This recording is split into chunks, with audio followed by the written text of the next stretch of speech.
It's time to look back. 25 years ago to the day, ABC television began in South Australia. We're commemorating the anniversary with a nostalgic look at the way things were. Richard Lower prepared this report with the help of Keith Burks, our self-appointed archivist. Adelaide was tuned and ready as March the 11th, 1960 finally arrived. The official opening of ABS Channel 2 may be seen in 30 seconds from now.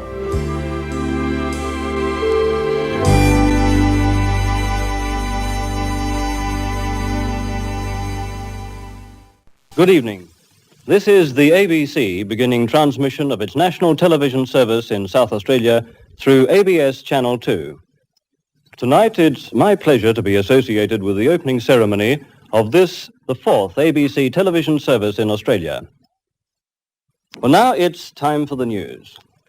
You're watching ABC Television, ABS Channel 2. The time is 23 minutes past 7.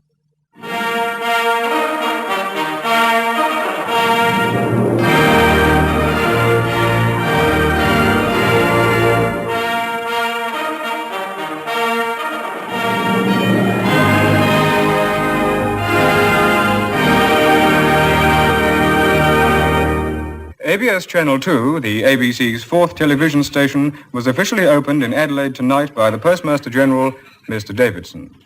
The station's studios and administrative offices are at Collinswood, only 3 miles from the heart of Adelaide. The studio building has a mast 180 feet high. Facial makeup is applied to everyone before they appear in front of television cameras. Mrs. Leggett is in charge of the makeup section, and in the newsroom, journalists prepare the television news bulletins. The studio cameras transform the picture they see into electronic signals, which are carried by cables on the first stage of transmission to your set. From this tower above the Collinswood studios, a microwave link sends the signals to the main transmission tower at Mount Lofty. The tower, 440 feet high, then sends the pictures to you. Well, the weather today has been cool here in the southern part of the state. It has been warm up in the interior. We'll give you a few figures in a moment. Perhaps the most important news for everyone interested in the weather this weekend and tomorrow especially is, of course, the opening of the Arts Festival in Pantry, the Weather Bureau. The weather forecast was brought to you by Peter Dell.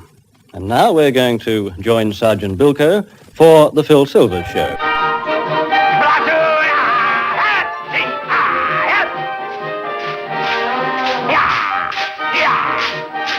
All too soon, our first night on the air was over. Publicity placed ABC TV before an eager Adelaide audience as a vital part of our way of life in those days. And if you didn't receive a copy of TV Times or a newspaper, our First Lady of Presentation, Kay Withers, kept us informed each night, right after the news and weather. Take her to dance, take her to tea. Things I do for producers. This is to draw your attention to the fact, if you haven't already realised it from the TV Times, that a handful of songs is on tonight at 8 o'clock. And in a handful of songs tonight, we have quite a lot of numbers from the roaring 20s. There'll be a soft shoe shuffle with Wally Carr and Josie, and also some numbers from The Boyfriend and The Girlfriend. And for those of you who aren't so keen on the sheiks and flappers of the roaring 20s as we are, there'll be some songs from other eras too. And the cast, Josie Crease, Wally Carr, Roy Wooding, Doreen Govett and Eric George and his trio provide the musical backing. Don't miss it, will you? Tonight at 8 o'clock, a handful of songs. Well, now it's time for the first program in our evening lineup.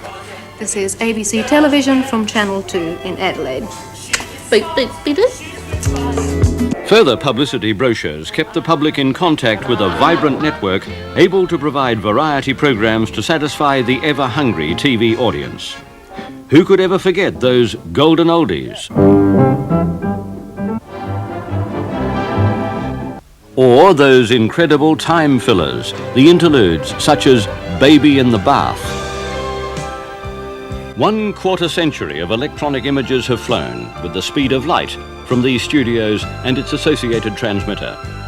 Whether they've been received or not is another matter, and whether they have made an impact on our society for good or evil can be a point for debate.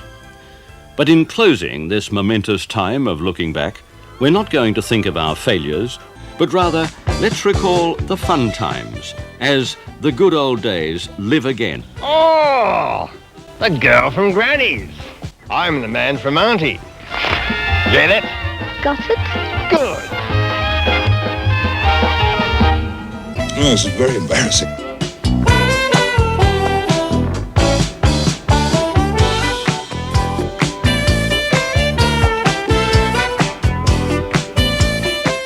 First, you all right, cameraman?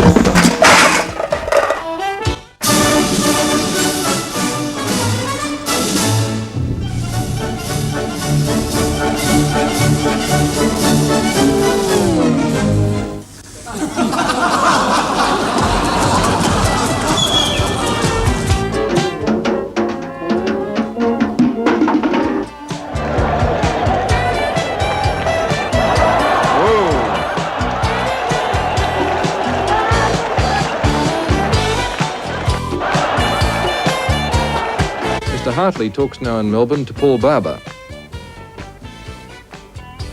Much of a save green movement is there amongst the federal executive of the Australian Labor Party? I would express a view.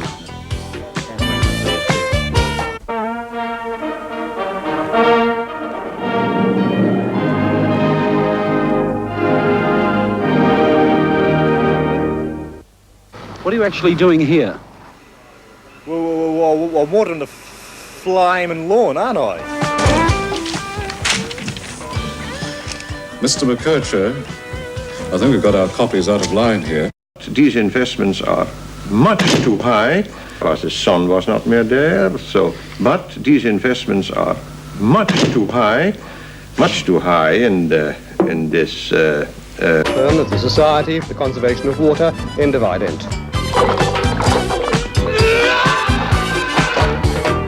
Open the mic. Open his mic.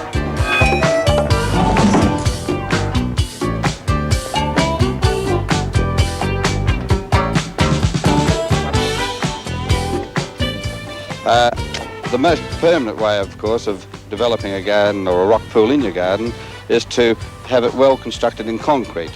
It doesn't crack, won't move, and it's there forever and a day.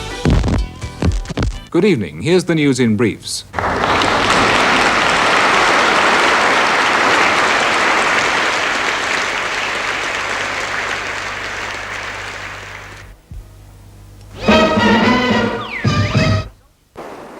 A good, solid Port Lincoln home overlooking the bay. Last year's rates were $200. This year, they are $818. Just round the corner, the owner of this house is comparatively lucky. And that's all we have in this edition of National News.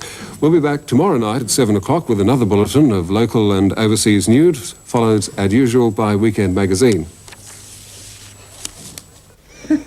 Richard Lowe, looking back, some of the less publicised events in the past 25 years through the eyes of the first presenter of ABC Television in South Australia, Bob Caldecott. I must confess I can think of a few not terribly well publicised events myself.